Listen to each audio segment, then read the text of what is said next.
Assalamualaikum warahmatullahi wabarakatuh. Perkenalkan, nama saya Intan Santika Putri dari kelas 11 MIPA 1 nomor absen 11. Di video kali ini saya akan mengulas kembali ceramah literasi religi pada hari Jumat tanggal 22 Oktober 2021. Pertama-tama saya akan membahas pentingnya zikir kepada Allah. Tidak ada sesembahan kecuali hanya kepada Allah Subhanahu wa Ta'ala. Kita harus selalu mengingat Allah. Salah satu caranya adalah dengan berzikir kepadanya. Seperti yang sudah tertera pada Quran Surat Toha ayat 14, yang bermakna bahwa mengingat Allah, mempelajari, menganalisa, dan menghadap Allah Subhanahu wa Ta'ala, serta beretika seperti berpakaian rapi, seperti itulah adab berzikir. Kita dibimbing Allah Subhanahu wa Ta'ala untuk selalu berzikir dan membaca ayat-ayat Al-Quran ataupun yang lainnya. Oleh karena itu, kali ini saya akan mengkaji surat Al-Alaq ayat 1-5. Surat Al-Alaq akhirnya menjadi 19 ayat yang semulanya hanya 5 ayat. Sebelumnya saya akan membahas sedikit mengenai sejarah Nabi Muhammad SAW ketika menerima wahyu surat Al-Alaq. Sebelum diangkat menjadi Rasulullah, Nabi Muhammad SAW sudah mendapat gelar Al-Amin yang artinya dapat dipercaya. Nabi Muhammad adalah Nabi yang husnul akhlaknya.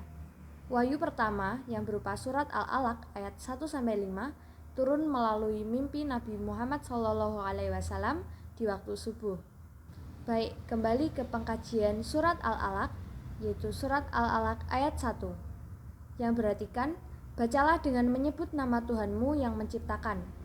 Kata bacalah pada ayat ini tidak sekedar berarti membaca saja, tetapi bermakna memerintahkan Nabi Muhammad untuk menganalisis apa yang menyebabkan negara Arab, khususnya kota Mekah pada saat itu disebut dengan negara jahiliyah atau zaman jahiliyah.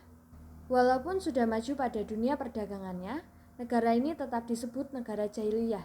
Ternyata penyebabnya adalah jahiliyah pada aspek ketuhanannya, yang menyembah berhala. Rusaknya etika dan sopan santun yang menjadi faktor utama negara tersebut disebut negara jahiliyah.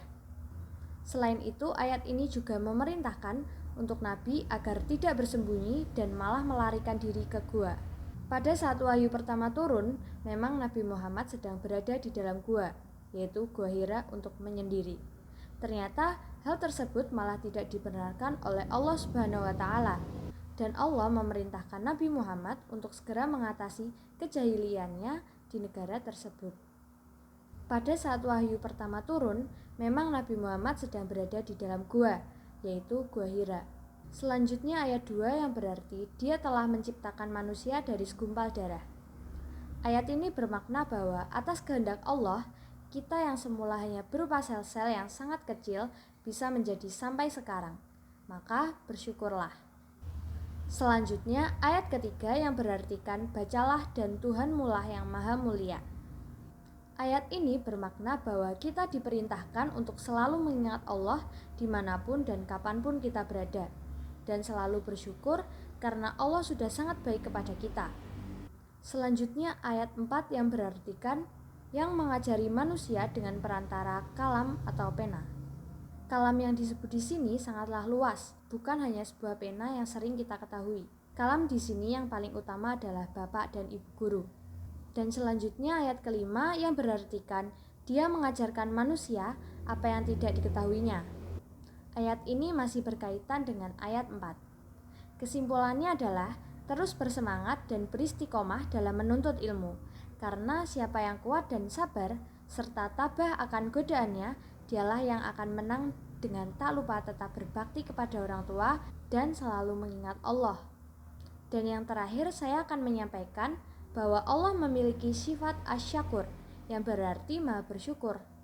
Allah akan bersyukur memiliki hamba jika hamba tersebut beriman kepada Allah, selalu bertakwa dan mendekatkan diri kepada Allah. Sekian ulasan dari saya, kurang lebihnya mohon maaf. Terima kasih. Wassalamualaikum warahmatullahi wabarakatuh.